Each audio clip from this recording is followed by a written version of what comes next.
All of a sudden, we found that missiles were falling on top of people. There are martyrs and street vendors injured and dismembered. People were in the market. It was packed. These people are innocent civilians. They are not Hamas.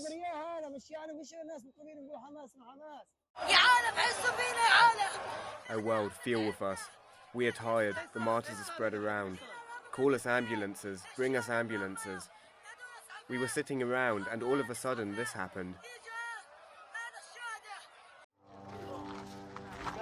These men aren't looking for survivors.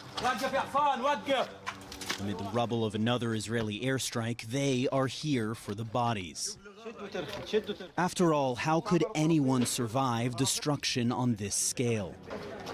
More than 90 people were killed in this Israeli strike in northern Gaza early Tuesday morning, including 25 children, according to the Palestinian Ministry of Health. An Israeli military spokesman said the military was targeting a suspected terrorist in the area and did not intend to collapse the building. But the bodies have not yet all been counted, as this man can attest.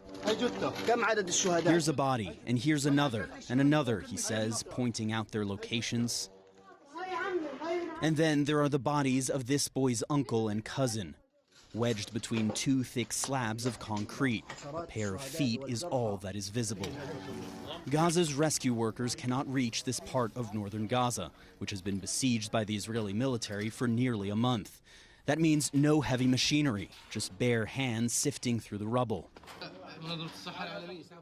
Dr. Hussam Abu Safiya is one of just 2 doctors here, and he's growing desperate, calling for a humanitarian corridor to bring surgical teams to his hospital. There are children with bones protruding from their bodies needing orthopedic surgery. There are brain injuries that require neurosurgeons, he says. But Israel's parliament may make matters worse. In an overwhelming vote, Israeli lawmakers moved to ban UNRWA, the main UN agency aiding Palestinians, from operating in Israel or engaging with Israeli officials. Israel accuses UNRWA of ties to Hamas after linking a handful of its thousands of employees to the October 7th attacks, a blanket charge UNRWA vehemently denies. It's a move the U.S. says could not come at a worse time. There's nobody that can replace them right now in the middle of the crisis. So we continue to urge the government of Israel to pause the implementation of this legislation.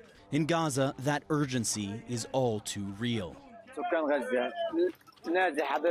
If UNRWA is gone, who is going to feed us? Who will provide us security, this young man asks.